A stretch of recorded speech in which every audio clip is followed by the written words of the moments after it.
Hello students, presently हम fifth unit study कर रहे हैं, that is system of particles and rotational motion. हमने देखिए प्रीवियस लेक्चर में पढ़ा था सेंटर ऑफ मास के बारे में। प्रीवियस लेक्चर में हमने क्या पढ़ा था, that is centre of mass. तो उसमें देखिए सबसे पहले हमारा एक आया था, that is centre of mass system of two particles. Centre of mass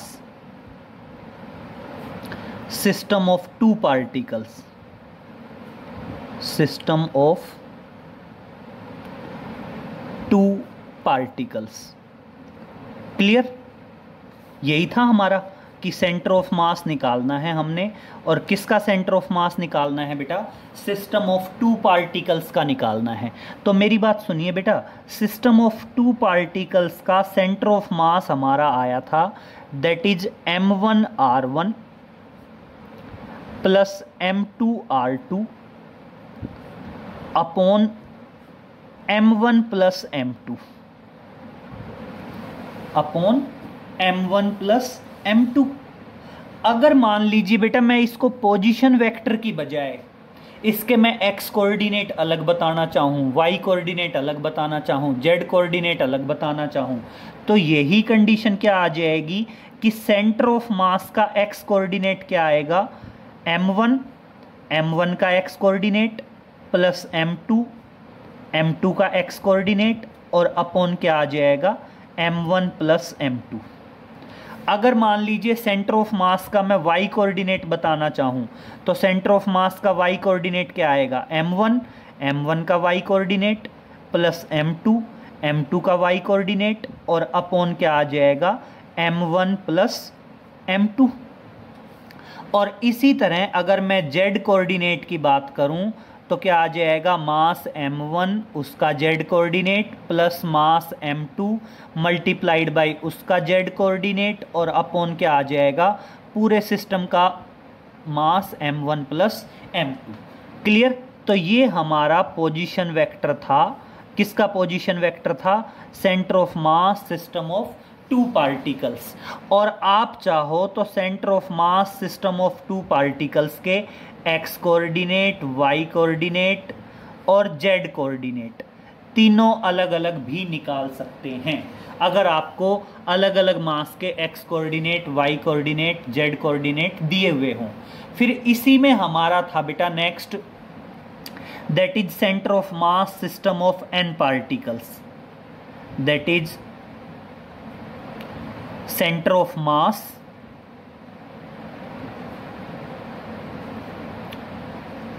system of n particles. n particles मतलब बेटा काफ़ी सारे पार्टिकल्स हैं, that is system of n particles. तो बेटा सिस्टम ऑफ n पार्टिकल्स में कुछ नहीं है, जैसे दो पार्टिकल्स के लिए था, इसी तरह क्या होता चला जाएगा बेटा, आगे तक रिपीट होता चला जाएगा up to n number of particles. कहाँ तक रिपीट हो जाएगा बेटा? Up to n number of particles तक रिपीट हो जाएगा। n नंबर ऑफ पार्टिकल्स तक रिपीट कैसे हो जाएगा?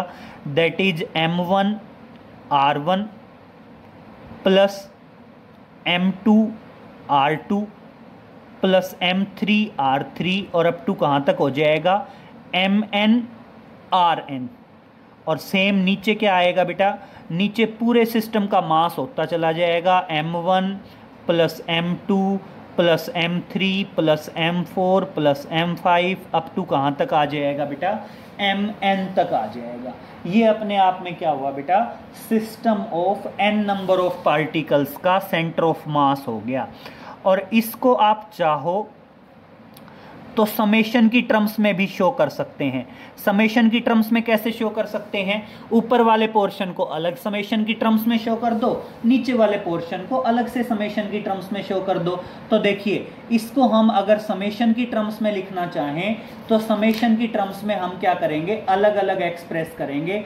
और अलग अलग कैसे एक्सप्रेस करेंगे? देखिए centre of mass system of n number of particles, देखो m1r1, m2r2, m3r3, तो इसका मतलब समेशन लगाएंगे और समेशन लगा के क्या लिख देंगे? mi आर आई, और बेटा आई की वैल्यू 1 से लेके और कहाँ तक है, n तक। समझ में आया बेटा समेशन की टर्म्स में कैसे लिखा? देखिए अपना था m1 r1, m2 r2, m3 r3, up to कहाँ तक था, mn rn तक था। मैंने इसको लिख दिया mi ri का पोजीशन वेक्टर, बशर्ते आपकी i की वैल्यू क्या है, 1 2 3 4 अप टू n तक है, तो i की वैल्यू 1 से लेके और कहाँ तक है, n तक है। सेम इसी तरह आपका नीचे क्या आएगा बेटा, नीचे m1 m2 mn तक था, तो नीचे भी हम क्या कर देंगे, समेशन लगाएंगे और i की वैल्यू 1 से शुरू होके और कहाँ तक आएगी, n तक, और क्या आ जाएगा नीचे, दैट इज समेशन mi। और ये हमने क्या कर दिया, system of centre of mass, system of two particles, उसको किसकी टर्म्स में एक्सप्रेस कर दिया बेटा, समेशन की टर्म्स में एक्सप्रेस कर दिया। तो बेटा कोई फर्क नहीं पड़ता। और देखो जैसे यहाँ पे अपना x coordinate, y coordinate, z coordinate था, वैसे ही सिस्टम ऑफ n पार्टिकल्स में भी क्या आ सकता है बेटा, x coordinate, y coordinate, z coordinate, इसी तरह आ सकता है। क्लियर? अब एक चीज और समझिए, अगर मान लीजिए हम पोजीशन वेक्टर की बात करते हैं सेंटर ऑफ मास की, देखिए that is position vector of centre of mass, position vector centre of mass.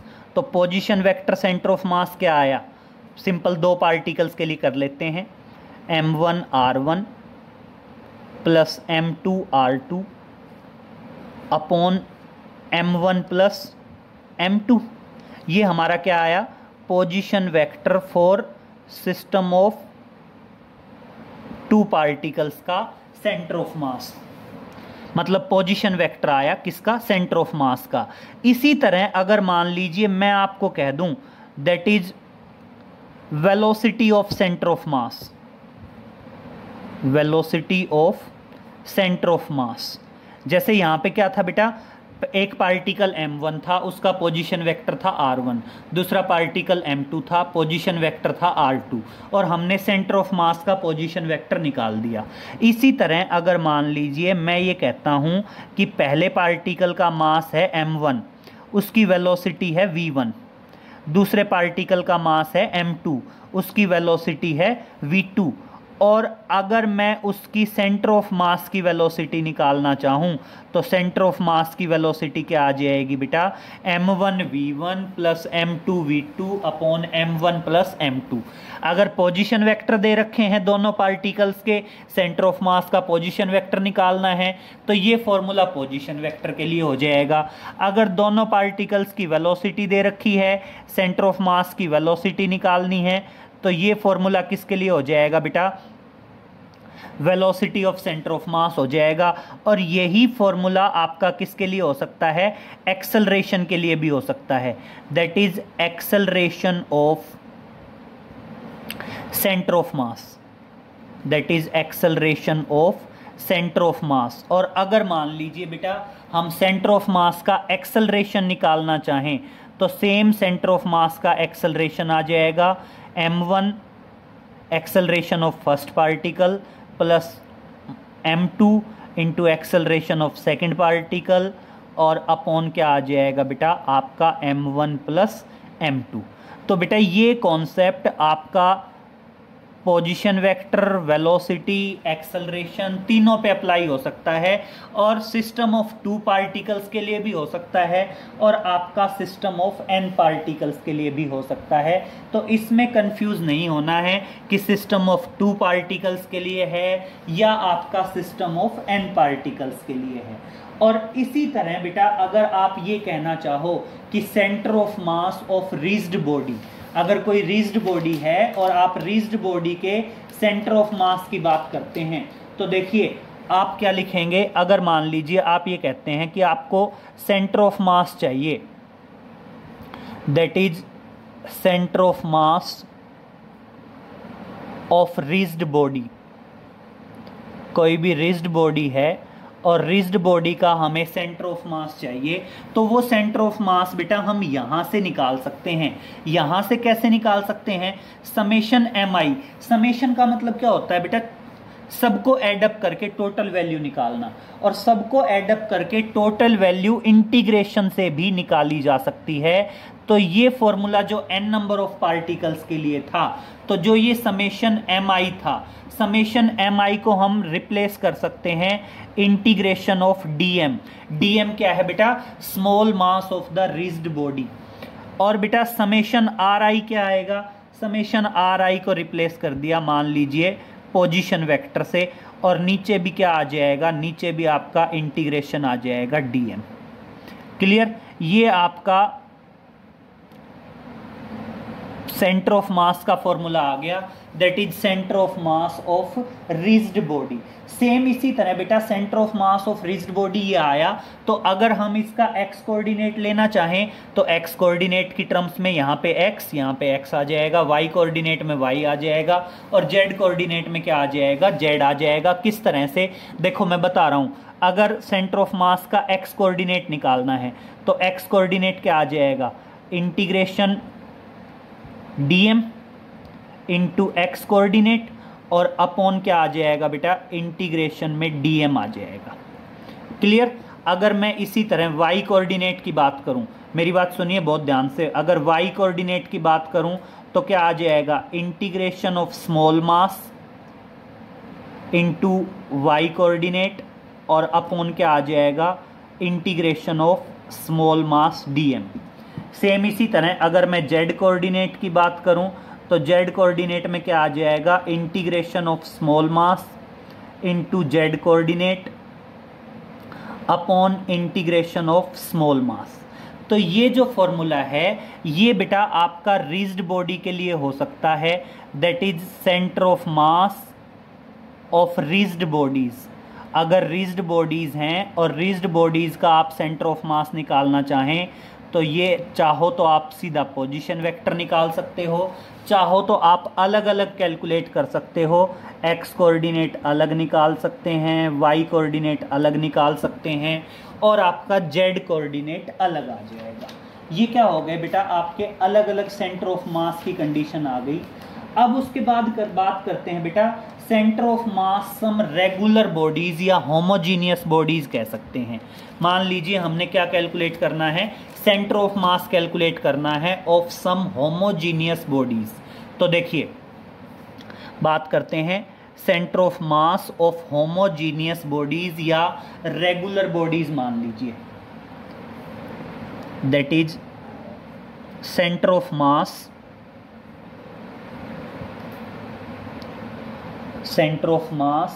Of some regular bodies.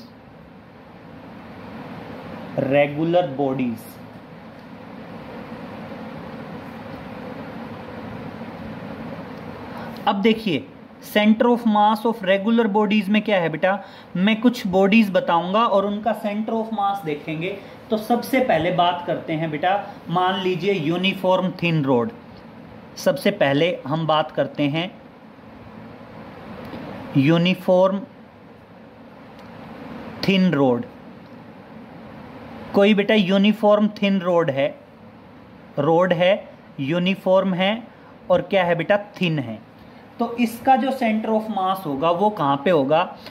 At the mid point of the road. तो सेंटर ऑफ मास कहाँ पे exist करेगा? सेंटर ऑफ मास एग्जिस्ट करेगा at the mid point of the road,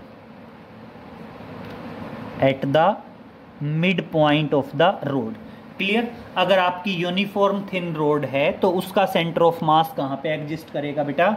उसका centre of mass exist करेगा at the mid point of the ring. फिर बात करते हैं बेटा सर्कुलर रिंग। फिर बात करते हैं दैट इज सर्कुलर रिंग। मान लीजिए कोई सर्कुलर रिंग है बेटा आपका जो सर्कुलर रिंग है, सर्कुलर रिंग का सेंटर ऑफ मास रिंग के सेंटर पे एग्जिस्ट करेगा। कहाँ पे होगा? Eight the centre of the ring. तो सर इसका सेंटर ऑफ मास कहाँ पे आएगा? Eight the centre of the ring. Clear? जो रिंग है, रिंग के सेंटर पे क्या होगा? आपका सेंटर ऑफ मास होगा। और इसी तरह मान लीजिए मैं कह देता हूं आपका that is circular disc, uniform circular disc, uniform circular disc. Uniform circular disc बेटा जैसे आपकी सीडी डीवीडी जो होती हैं, मान लीजिए आपकी यूनिफॉर्म सर्कुलर डिस्क है, तो जो आपकी यूनिफॉर्म सर्कुलर डिस्क है इसका भी सेंटर ऑफ मास कहाँ पे एग्जिस्ट करेगा? इसका भी सेंटर ऑफ मास आपका, मान लीजिए this is uniform circular disc, ठीक है, ये आपकी यूनिफॉर्म सर्कुलर डिस्क है। और यूनिफॉर्म सर्कुलर डिस्क का जो सेंटर ऑफ मास है वो भी कहाँ एग्जिस्ट करेगा? At the centre of the disc. कहाँ पे एग्जिस्ट करेगा? At the centre of the disc, disc के सेंटर पे एग्जिस्ट करेगा। क्लियर? नेक्स्ट पॉइंट में बात करते हैं बेटा, मान लीजिए कोई भी सॉलिड या होलो स्फीयर है, that is solid oblique hollow sphere. चाहे आपका सॉलिड स्फीयर है और चाहे क्या है बेटा आपका होलो स्फीयर है, दोनों का ही सेंटर ऑफ मास कहाँ पे एग्जिस्ट करेगा बेटा? At the centre of the sphere exist करेगा, at the centre of the sphere.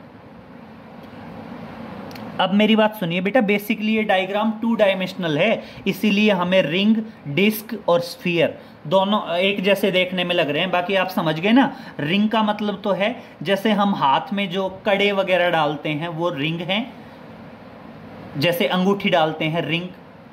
और डिस्क क्या हो गई? जैसे सीडी डीवीडी वो क्या होती हैं? डिस्क। और स्फीयर तो आपको पता ही है, जैसे कोई भी बॉल, फुटबॉल, ये स्फीयर हैं। होलो सॉलिड मतलब जैसे आपका एप्पल है, और होलो स्फीयर मतलब जैसे आपकी फुटबॉल, वॉलीबॉल, ये अपने आप में क्या होती हैं? होलो स्फीयर होती हैं। क्लियर? इनका सेंटर ऑफ मास हमेशा कहाँ पे एग्जिस्ट करेगा बेटा? At the centre of the sphere exist करेगा। नेक्स्ट आता है बेटा सिलेंडर। अब मेरी बात सुनिए, सेम इसी तरह अगर हम सिलेंडर की बात करें, चाहे वो आपका होलो हो या सॉलिड हो, that is solid oblique hollow cylinder. अब बेटा अगर कोई सिलेंडर है तो देखिए सिलेंडर का जो सेंटर ऑफ मास है वो कहां पे एग्जिस्ट करता है? At the mid point of the axis of cylinder.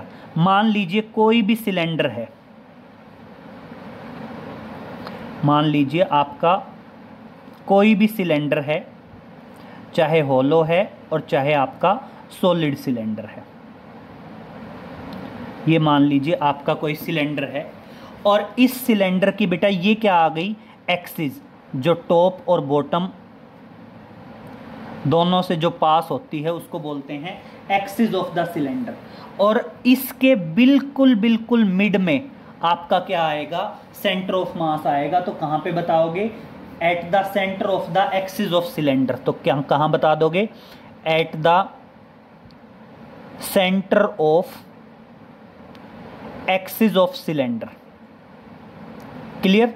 जो सिलेंडर है, सिलेंडर के एक्सिस के सेंटर पे आपका क्या आएगा? स्फीयर आएगा, मतलब सॉरी सेंटर ऑफ मास आएगा। नेक्स्ट हम बात करते हैं बेटा, मान लीजिए कोई भी क्यूबिकल बॉक्स है, मान लीजिए कोई स्क्वायर या आपका रेक्टेंगल है। ध्यान रखना, कोई भी स्क्वायर हो या रेक्टेंगल हो, तो स्क्वायर और रेक्टेंगल का जो आएगा वो कहां पे आएगा? At the intersection of the diagonal. मान लीजिए कोई भी स्क्वायर है या कोई भी रेक्टेंगल है, ठीक है, मान लीजिए कोई भी स्क्वायर है और या फिर कोई भी रेक्टेंगल है, तो स्क्वायर या रेक्टेंगल का जो सेंटर ऑफ मास आएगा वो कहां पे आएगा? At the point of intersection of diagonals. मान लीजिए आप दोनों डायगोनल्स ड्रा करिए, एक डायगोनल ये आया और एक डायगोनल ये आया।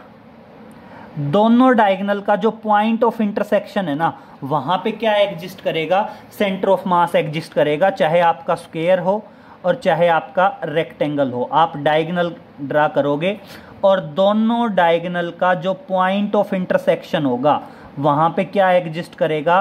That is centre of mass exist करेगा। तो कहां पे बताओगे? At the point of intersection of diagonals. तो क्या बताओगे? That is point of intersection of diagonals. Point of intersection of diagonals. Point of intersection of diagonals. Clear? जो point of intersection है डायगोनल्स का, वहां पे क्या एग्जिस्ट करेगा? आपका सेंटर ऑफ मास एग्जिस्ट करेगा। क्लियर? इसी तरह मान लीजिए हम बात करते हैं, कोई क्यूबिकल बॉक्स है। मान लीजिए हम बात करते हैं क्यूबिकल बॉक्स। सिंपल बात करते हैं, मान लीजिए हम पीछे 6 कर चुके हैं ना, तो 7th पे आ गए। मान लीजिए 7th में है कोई भी क्यूबिकल बॉक्स है। तो बेटा क्यूबिकल बॉक्स का भी क्या होगा? क्यूबिकल बॉक्स का भी एग्जिस्ट करेगा at the point of intersection of diagonals. कोई भी क्यूबिकल बॉक्स मान लीजिए, किसी भी क्यूबिकल बॉक्स का जो सेंटर ऑफ मास है वो कहाँ पे एग्जिस्ट करेगा? वो एग्जिस्ट करेगा at the point of intersection of diagonals.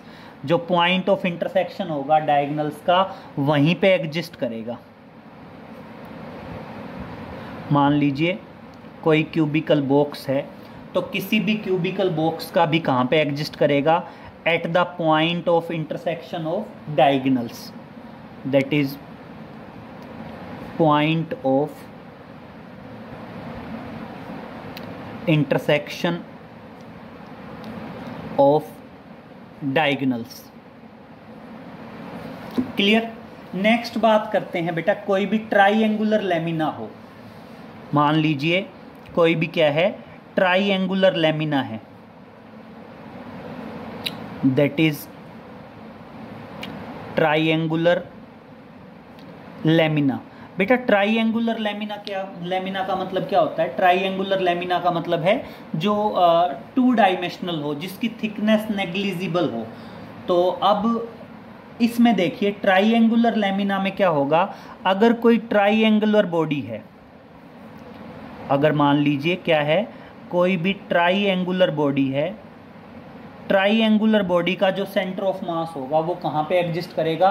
At the point of intersection of medians. जो मीडियंस होंगे वो मीडियंस जहाँ पे इंटरसेक्ट करेंगे उन मीडियन के पॉइंट ऑफ इंटरसेक्शन पे होगा। जहाँ पे क्या होंगे? मीडियंस इंटरसेक्ट करेंगे, मीडियंस के पॉइंट ऑफ इंटरसेक्शन पे आपका क्या होगा? सेंटर ऑफ मास एग्जिस्ट करेगा। क्लियर? तो सेंटर ऑफ मास कहाँ पे बता दोगे? Point of intersection of medians. That is point of intersection of medians. Point of intersection of medians. जो मीडियंस का पॉइंट ऑफ इंटरसेक्शन है वहां पे एग्जिस्ट करेगा आपका ट्राइएंगुलर लेमिना का। क्लियर? अब बेटा नेक्स्ट पे चलते हैं। मान लीजिए कोई सॉलिड कोन है, राइट सर्कुलर कोन या कोई भी कोन, दैट इज सॉलिड कोन। अब बेटा सॉलिड कोन का जो सेंटर ऑफ मास है वो सेंटर ऑफ मास कहाँ पे एग्जिस्ट करेगा? देखिए पहले कोन बनाते हैं। मान लीजिए ये आपका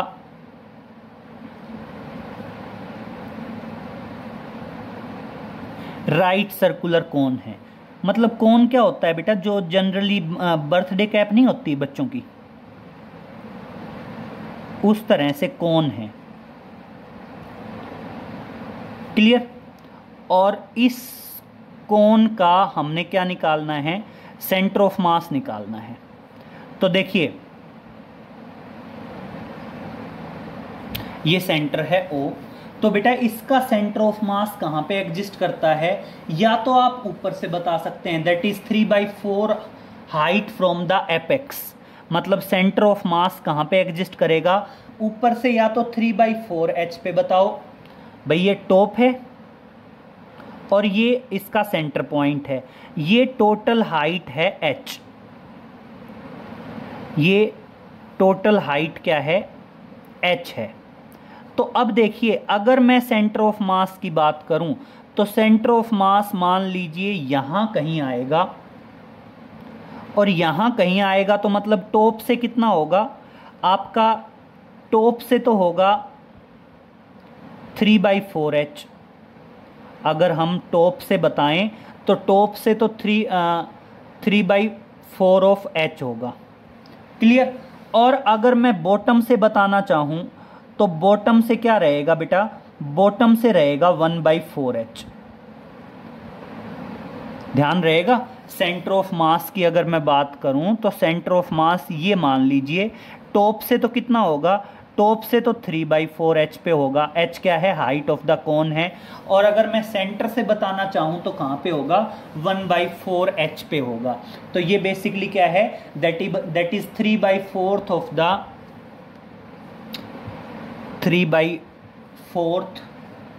of the height of cone, 3/4 of the height of the cone from the apex,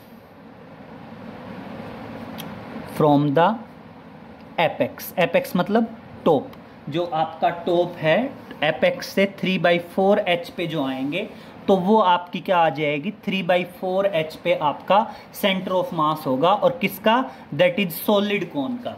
तो टॉप से बताएं तो 3/4H पे होगा, और अगर बॉटम से बात करें तो बॉटम से क्या होगा बेटा, 1/4H पे होगा। क्लियर। तो इस तरह से कैरिड आउट कर सकते हैं।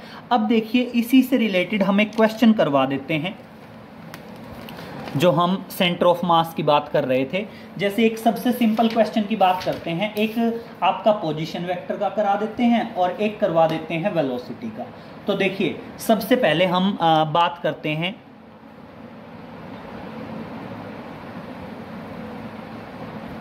मान लीजिए हम कहते हैं 2 particles of mass 100 gram and 400 ग्राम। देखिए 2 particles of masses 100 gram and 400 gram having position vectors have position vectors 2i plus 4j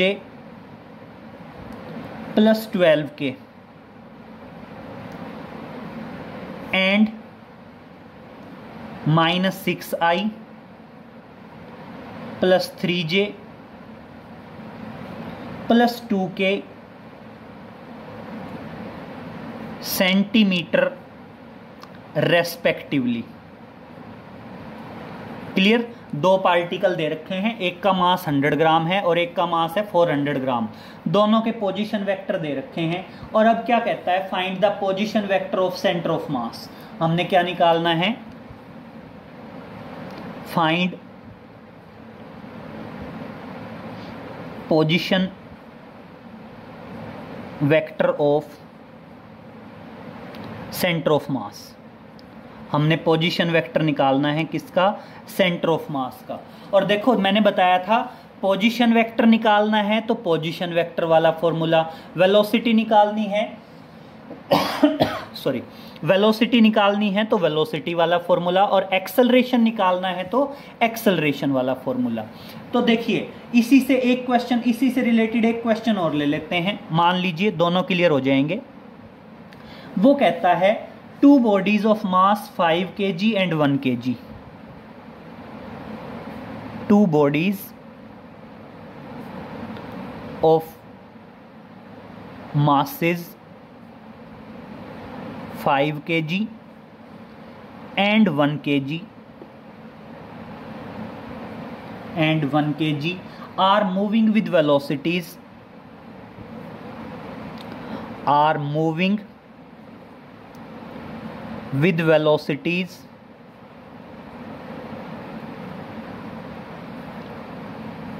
I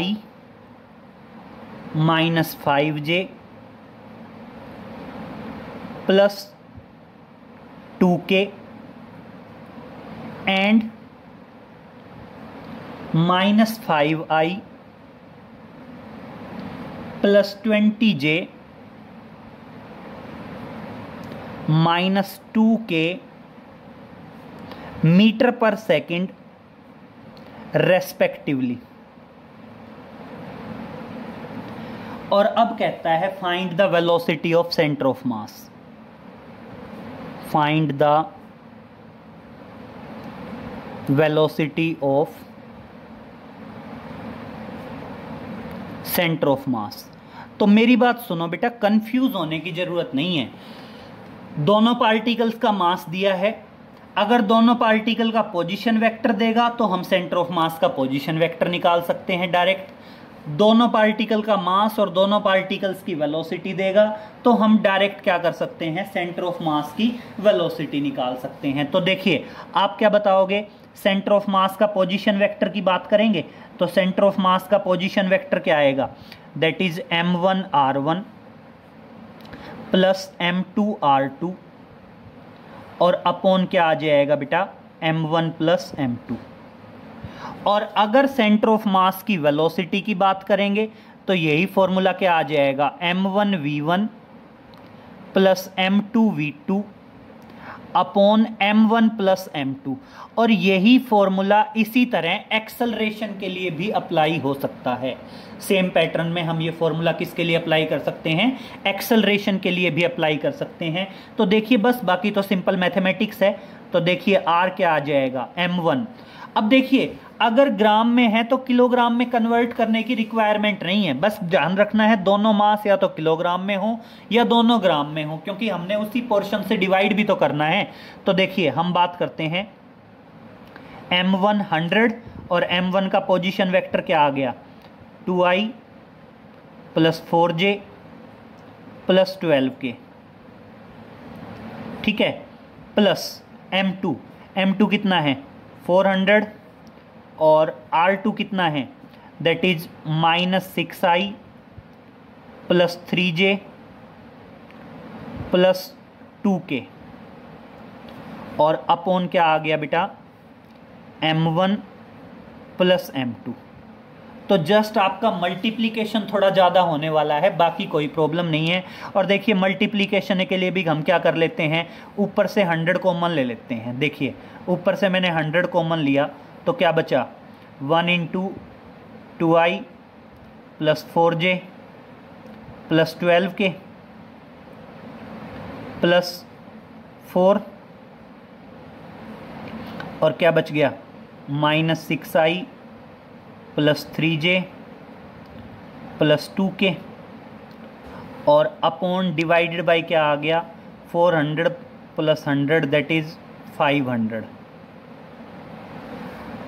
100 से 100 कैंसिल, अब प्रोडक्ट कर लो, दैट इज ब्रैकेट खोल दीजिए, 2i plus 4j plus 12k, 4 से multiply करेंगे 6 into 4 24 minus का i plus 4 into 3 12, 4 into 2 8 और upon 5 है ही। अब i को i के साथ कर लीजिए, 2i और 24 तो कितना बच गया, माइनस आपका क्या आएगा, माइनस में आएगा। क्या आ जाएगा माइनस में, दैट इज -22। तो देखिए क्या आया,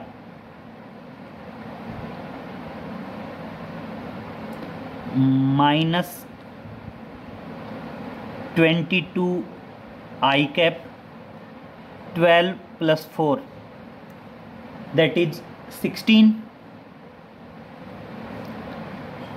जे 12 + 8 दैट इज 20 के और divided by 5। This is the position vector of centre of mass. ये आपका क्या आ गया, पोजीशन वेक्टर आ गया। और किसका पोजीशन वेक्टर आ गया, सेंटर ऑफ मास का पोजीशन वेक्टर आ गया। और सेंटीमीटर में था तो ऑटोमेटिक ये भी किस में आएगा, सेंटीमीटर में आ जाएगा। ठीक है, इसी तरह वेलोसिटी का है, सेम प्रोडक्ट ही तो करना है बेटा। वेलोसिटी क्या आएगा, m1 5 v1 क्या है, आई cap -5j + 2k cap plus m2 कितना है 1 kg। और v2 क्या आएगा, -5 I cap + 20j -2k cap upon m1 + m2 that is 5 + 1। अब बस क्या करना है, ब्रैकेट खोल दीजिए, ब्रैकेट खोलिए तो क्या आया, that is 5i -25j + 10k। ये खोलेंगे तो -5i + 20j -2k cap and divided by 6। और अब बस फाइनल हो जाएगा, 5 - 5 0। तो इसका मतलब आपका क्या होगा, i वाला पोर्शन तो ख़त्म हो गया, 5i से 5i कैंसिल हो गया बिल्कुल। अब देखो -25 + 20 तो क्या आ गया, माइनस का 5j कैप और 10 - 2 क्या आ जाएगा, प्लस का 8k कैप और डिवाइडेड बाई 6 तो है ही। तो ये वेलोसिटी आ जाएगी और मीटर पर सेकंड में था तो ऑटोमेटिक ये भी किस में आ जाएगी, मीटर पर सेकंड में। क्लियर, इतना कर लीजिए बेटा। बाकी आगे नेक्स्ट लेक्चर में कुछ और न्यूमेरिकल्स कैरिड आउट करेंगे सेंटर ऑफ मास के। नेक्स्ट लेक्चर में मिलते हैं। Okay, thank you.